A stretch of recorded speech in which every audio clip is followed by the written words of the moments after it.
219 News Now is brought to you by the South Shore Line and by Strachan Van Til, making lives easier for 95 years. I'm Andrew Garcia, and this is your 219 News Now. 47-year-old Julius E. Burks of Hammond has been arrested in connection with the homicide of a 30-year-old woman whose body was found at a Moments, Illinois bar on February 2nd. The Kankakee County Sheriff's Office said the death has been ruled a homicide, and Burks was arrested near the 6400 block of Rhode Island Avenue as he was leaving his residence on February 3rd. He is being held in Indiana pending extradition to Illinois. Authorities had posted images of the suspect in his car and offered a $5,000 reward, and the sheriff credited the public and the Hammond Police Department for the arrest.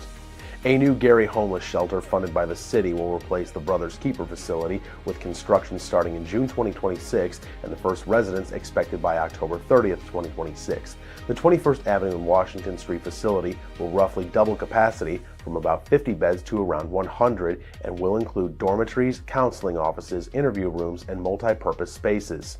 The roughly $3 million project is paid for with ARPA funds and HUD Community Development Block Grant funds. As the city donates the land, officials are seeking $500,000 to $1 million in private donations for furniture, with programming managed by the Legacy Foundation.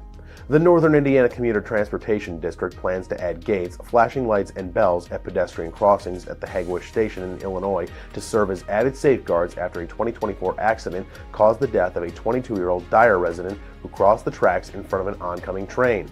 Family and friends of Grace Benkowski called for the safety upgrades after her death. NICTD said the current pedestrian crossings meet safety standards, but has included in its recently approved 5-year capital program of a project estimated at a cost of $2.75 million to do the safety upgrades.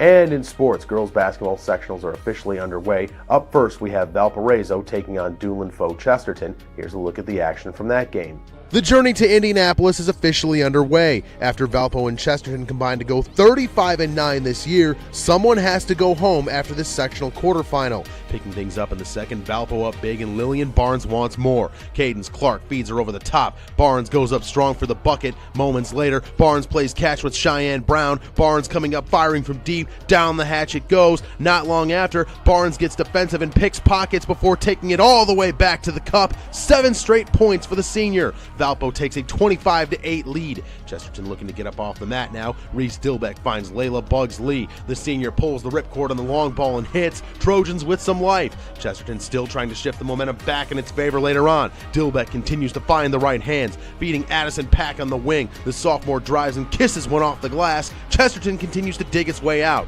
More from Barnes now, though, who refuses to let the Trojans back in it. Barnes going up strong down low. The first shot doesn't drop, but she tips in her own miss. Barnes ends her night with 20 points and 12 rebounds. Valpo staying aggressive later on. Clark penetrates and connects with Alyssa Bergler in the corner. The junior splashes home a triple. Everything going the Vikings' way, and their season continues with a 63-31 win. Valparaiso will meet Hobart in the semifinal on Friday at 7:45 p.m. To read up on more local news and headlines, visit NWI.com. I'm Andrew Garcia, and this has been your 219 News Now.